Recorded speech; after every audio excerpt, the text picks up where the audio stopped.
Kira-kira ngerti tak sampean itu? Apa sih namanya asarus sujud itu?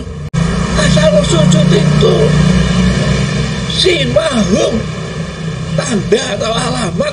Ini asana kalimat ini ya namanya kalimat isti'aroh dalam ilmu bayan itu. Menggunakan sujud min asaris sujud. Apa sujud? As-sujud wa niyatul ibadah bisolat. Kunci ibadah sholat itu sujud. Makanya di zaman masjid waktarib. Maksudnya apa masjid waktarib itu? Sembahyang lah, bukan sujud lah. Tapi Allah sering menggunakan. Artinya apa para pemirsa? Sujud ini apa? Ta'abud, orang yang menyembah. Nanti tak jelaskan lewat tafsirnya. Ini lebih lama lagi ngajinya ini. Ya, saya membawakan beberapa hadis ini dari asarus sujud ini. Ini hadisnya para penggiat sujud. Ini berapa hadis ini? Dari mana saya membuat? Gak boleh Pak sampai selama ada Qur'annya, Qur'an hadis harus berdasarkan Al-Qur'an. Gimana caranya mencari? Ya, ini saya membuat tiga hadis saja sudah cukup sudah. Gak usah malu. Wahabi dan Mbak Lawi sampai dipermalukan oleh Kiai Muhyiddin. Mana jawabannya? Bayangkan orang NU itu punya Quran itu bukan hanya Qurannya, asbabun nuzulnya Quran itu. Kok sampai lawan? Sampean itu orang Arab datang ke Indonesia. Mestinya kan bahasa Arab kita. Kok terjemahan? Wahabi dan Mbak Lawi ini. Silakan para kiai-kiai yang kurang memahami tentang Islam, khususnya NU ini, ada Syekh yang dari Sidoarjo itu, nanti ketua Tahfidziyah, orang ngerti, orang usah ngomong mas. Orang ngerti masalah agama, nggak usah ngomong. Agama itu jeru, agama itu seperti air. Al ilmu kalma, yang sama tahu apa? Yang zilu minal sama, yang zilu minal a'la, ila supla. Itu air. Tapi kalau air itu kan itu transportasinya. Tapi kalau isinya ilmu, isinya air, jerone air, siapa yang tahu? Nah, tahu sampean air di sumber, kan enak di sumber itu, gening. Coba nyebur dari sumber sampean, lah cokot lele sampean. Artinya apa? Penuh perjuangan. Dan terjemahan yang ono iku dadine. Nah, kari ngedok susu atau bercungin gitu.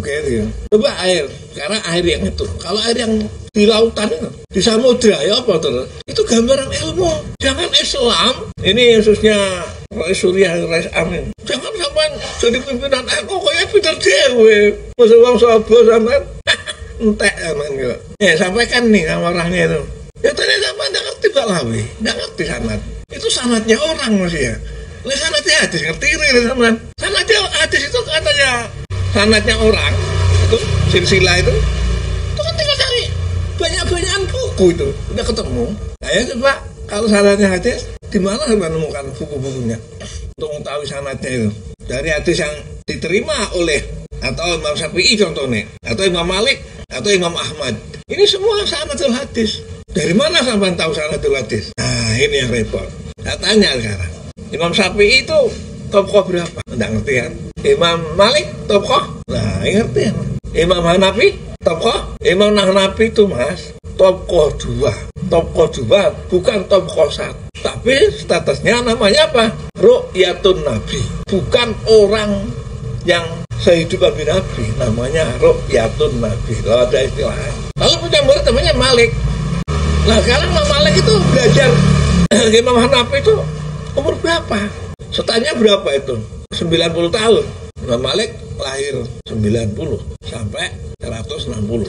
Imam Malik, Imam Syafi'i 150 sampai 204. Imam Hambali 200 sampai 263. Maka Imam Malik masuk top 3, top 7.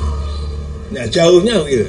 Apa maksudnya 7, Pak? Tanya ilmu sanadul hadis. Imam Syafi'i. Jadi karena Imam Malik itu belajar ke Imam Hambali itu masih kecil. Ya mungkin tidak nyambung tapi tidak. Nah, itu jaraknya 10 tahun. Maka tokohnya 7 dari sahabat ke. Sementara Imam Syafi'i kepada Imam Malik 9. Kasih 1. Imam Malik kepada Imam Hambali kasih 2, yaitu 11. Harus tahu yang mana. Salah satunya dari sahabat 4 orang ini, dia menggunakan hadis disebut di dalam menurut Ibnu Hajar. Ini Anda perlu tahu. Wahai Wahabi dan Imam 4 ini tidak pernah mensanadi hadis yang sikoh, tidak sahih. Makanya disebut ya mustahid namanya. Ya, nggak tahu. Kalau lainnya, ya tidak karuan. Nanti saya tunjukkan. Oleh karena itu, para pemirsa, amaliyah Imam Syafi'i tidak akan pernah salah. Karena apa? Beliau sendiri memegang hadis-hadis yang sahih. Bahkan tambah sanad yang sahih. Menempati sanad yang sahih. Nah, sekarang terkait dengan orang-orang lain yang selain ahli sunnah.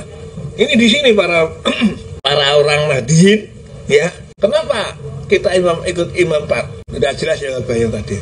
Karena dia bersanadkan, dia mempunyai sanad, dia menjadi sanad. Lalu Imam Bukhari gimana Pak? Imam Bukhari itu coroti orang, barat orang itu tukang madahi toh. Madahi lalu dipasarkan. Pasarkan. Tulis sahih Bukhari. Apa ada yang tidak sahih? Banyak. Hadis Bukhari itu banyak yang tidak sahih. Ada yang protes, silahkan protes. Apa betul Pak? Bapak kok tahu? Nah, nanti saya tunjukkan. Kenapa? Karena Bukhari tidak hanya mengambil dari 4 madhab itu hadisnya. Dia juga cari sendiri masih.